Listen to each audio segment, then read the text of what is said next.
Assalamualaikum warahmatullahi wabarakatuh.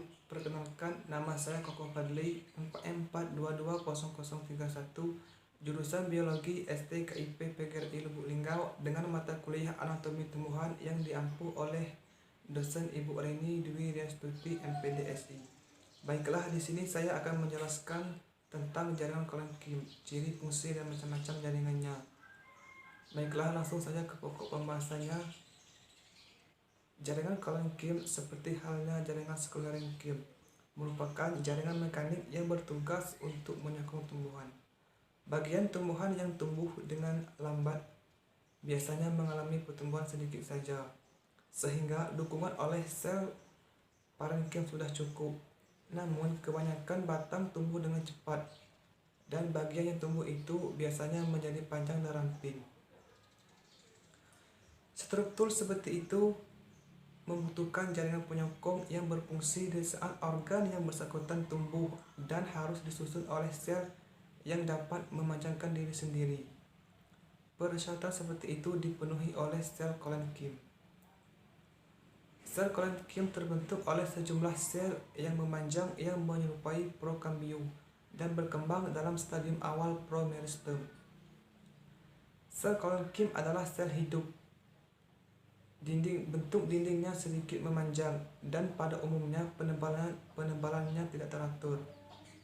Berbeda dengan sel sklerenkim yang memiliki dinding sekunder. Sel kolenkim hanya memiliki dinding primer saja, lunak, lentur, dan tak berlignin. Sebaliknya,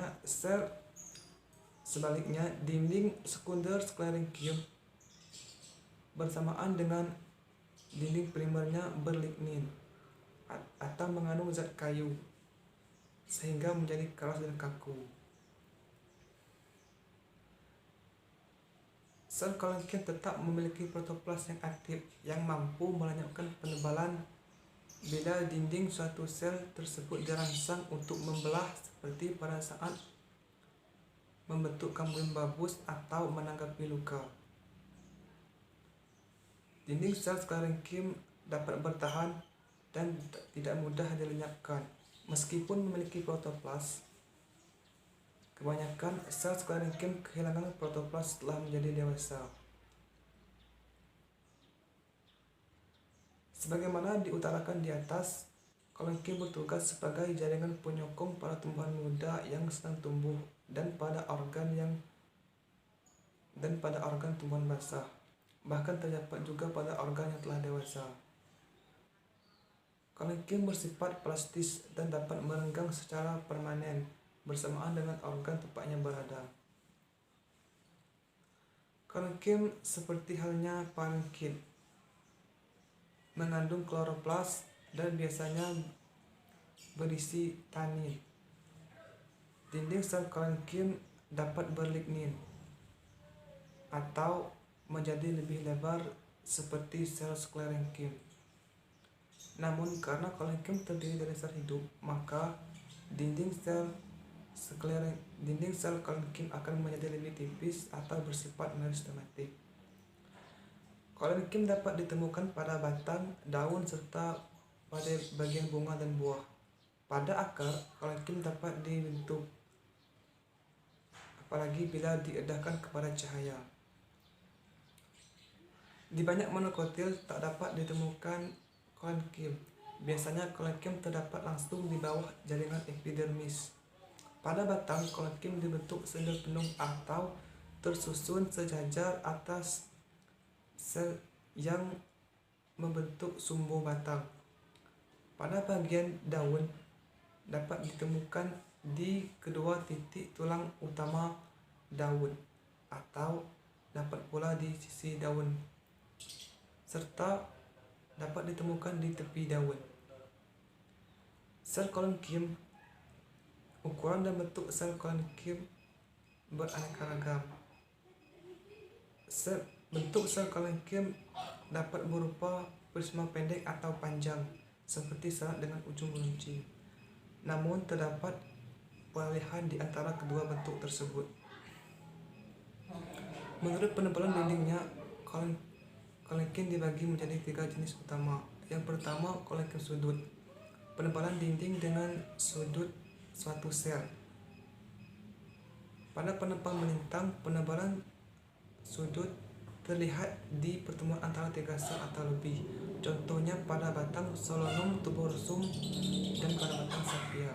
Yang kedua, Collenchyme papan. Penebalan dinding utamanya pada dinding tangensial. Contohnya pada korteks batang Sambucus nigra. Yang ketiga, Collenchyme lacuna, yang mirip Collenchyme sudut, namun banyak memiliki ruang antar sel. Penebalan dinding terjadi di sekitar ruang antar sel.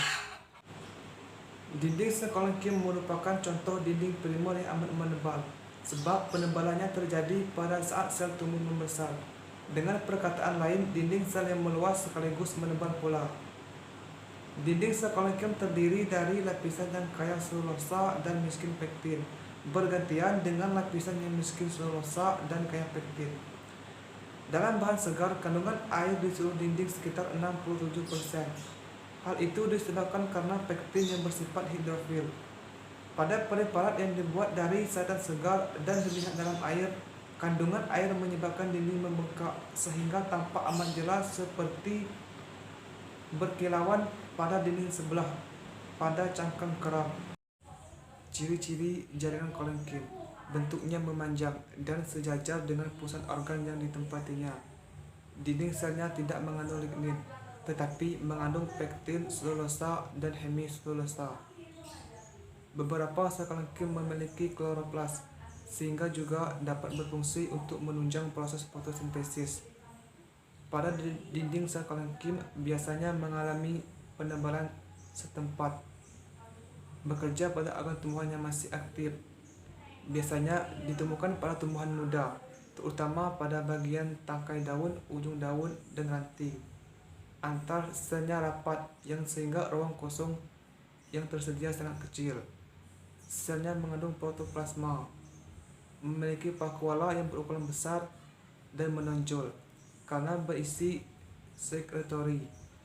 Di sekitar vakuola terdapat sitoplasma granular, dan pada bagian tengah vakuola terdapat inti sel.